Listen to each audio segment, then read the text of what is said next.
mulakan dengan taubat kepada Allah Subhanahu wa taala.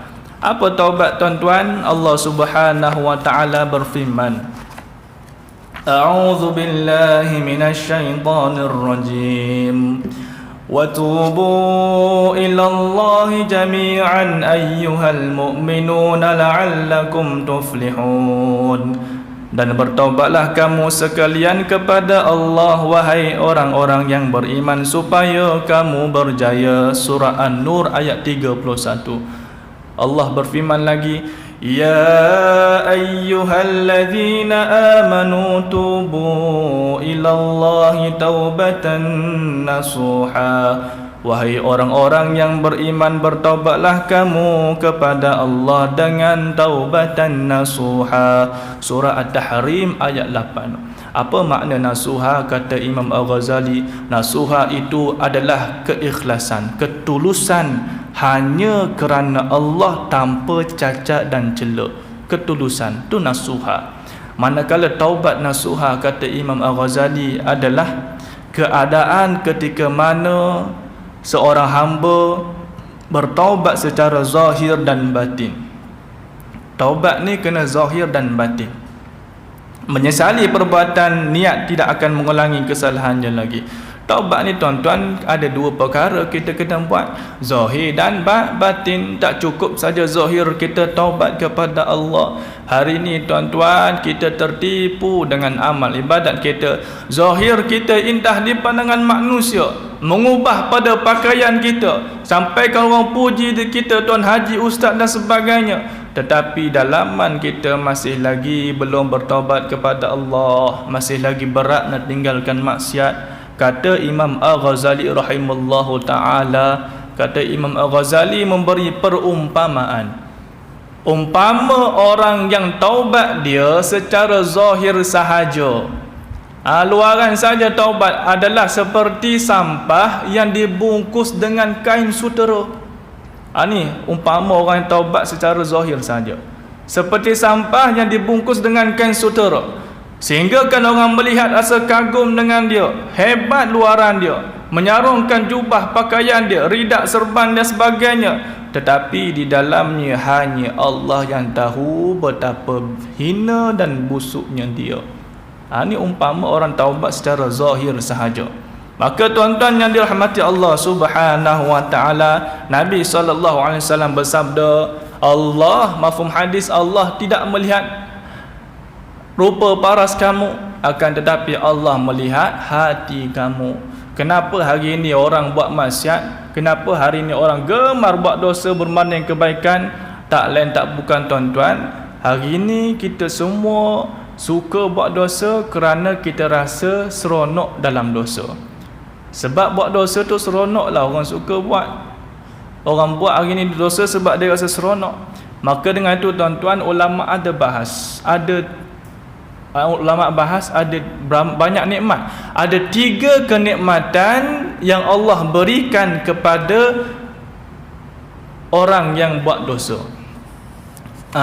Orang buat dosa pun ada nikmat tuan-tuan. Kenapa pula cerita nikmat ustaz? Kenapa tak cerita 3 azab orang buat dosa ke? 3 bala orang buat dosa ke? Ini pertama kali pula kami dengar 3 nikmat orang buat dosa yang Allah berikan pada dia. Apa dia tuan-tuan? Yang pertama, apabila seseorang itu melakukan dosa, melakukan maksiat, apa nikmat Allah bagi kepada dia? Allah bagi dia merasai nikmatnya dalam, lazatnya dalam bermaksiat. Itu yang pertama. Sebagai contoh, lelaki dan perempuan dia buat maksiat, dia rasa tak seronok maksiat tu? Dia rasa tak feel maksiat tu? Dia rasa kan? Dan rasa itu siapa yang bagi? Allah yang bagi. Allah masih lagi bagi dia rasa feel tu. Bila mana tuan-tuan saya sebut maksiat tuan-tuan, bukan makna lelaki perempuan saja ya. Saya faham bila mana kuliah di kawasan-kawasan yang di depan saya, yang peringkat atuk-atuk saya yang banyak pengalaman ni, ustaz kami ni umur macam ni manalah ada nak maksiat-maksiat lagi ustaz ya. Maksiat ni bukan zina lelaki perempuan saja, maksiat ini perkara yang dosa. Perkara yang mungkar itu adalah maksiat. Jangan khususkan saja maksiat itu pada zina. Ada zina mata, ada maksiat telinga, maksiat lisan dan sebagainya. Itu juga dikira sebagai maksiat, perkara yang bercanggah, perkara yang mendatangkan kemurkaan Allah Subhanahu Wa Taala. Yang pertama, nikmat bila mana seorang buat dosa, Allah bagi dia nikmat apa? Merasai lazatnya bermaksiat. Seronok. Kenapa hari ni dia suka mencuri? Sebab dia yakin bila mana dia curi, dia seronok dengan harta yang dia curi. Dia boleh beli macam-macam. Keseronokan itu siapa yang bagi? Allah. Hari ni kenapa orang mengata mengumpat? Kerana dia yakin dengan mengata, dengan mengumpat, orang akan percaya cakap dia, orang akan dengar cakap dia. Dan dia akan tenang hati dia kalau dia mengata mengumpat. Dia puas hati dia. Puas hati, tenang hati. Siapa yang bagi perasaan tu? Allah yang bagi. Tu nikmat Allah bagi tu supaya kita sedar. Kalau Allah tak bagi nikmat tu tuan-tuan, buatlah ikut mana pun tak rasa seronok maksiat. Buatlah ikut mana lelaki perempuan pun, kalau Allah tak bagi tak rasa pun maksiat tu kan. Tu yang kedua, nikmat bila mana seorang hamba buat dosa, Allah bagi apa dia? Allah tutup aib dia. Habis saja buat dosa, ada tak orang tahu dia buat maksiat? Habis saja buat maksiat, datang surau masjid, ada tak orang tahu dia buat maksiat? Tak ada orang tahu. Kerana Allah tutup aib dia. Cuba tengok Nabi Adam alaihissalatu wassalam.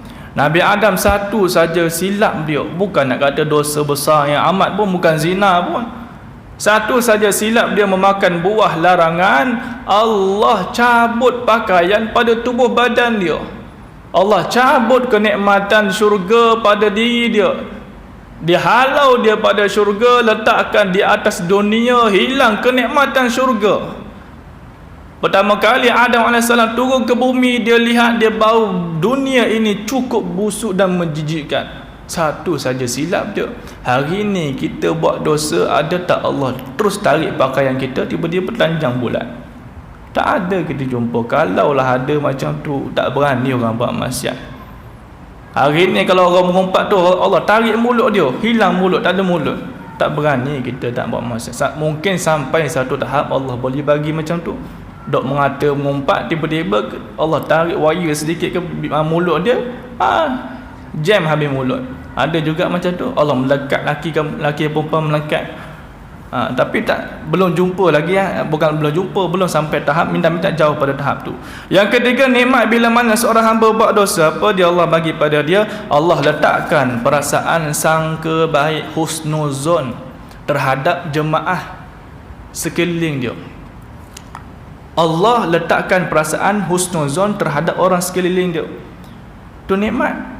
Habis saja buat dosa, nak pergi surau masjid, menyarungkan pakaian jubah dia, serban dia, masuk melangkah pintu masjid, ada tak jemaah panggil dia, pendosa, penzina, pengata, pengumpat, ada tak? Tak ada. Malah jemaah masih panggil dia, Assalamualaikum Tuan Haji, Assalamualaikum Ustaz, Assalamualaikum Tuan yang mulia. Semua tu atas punca apa? Itu semua kerana Allah yang bagi perasaan sangka baik terhadap jemaah sekeliling dia. Tu nikmat yang kita tak perasan. Sampaikan hari ni kita lupa dengan kenikmatan Allah. Kita rasa kita buat maksiat, tak ada apa-apa bala menimpa kita. Kita buat dosa hari ni, tinggalkan perintah Allah Subhanahu Wa Taala, kita buat larangan Allah, tak ada apa pun menimpa. Sebab tiga nikmat Allah bagi pada kita ni untuk apa? Memberi kita ruang untuk bertaubat kepada Allah. Semua ni adalah punca keberkatan baginda Nabi SAW. Umat Nabi ni diberi peluang, yang dimanja-manjakan, yang diagung-agungkan, yang dimulia-muliakan, beri peluang. Kalau umat terdahulu tuan-tuan silap saja, dilingkupkan dia, dilingkupkan dia punya tamadun dia,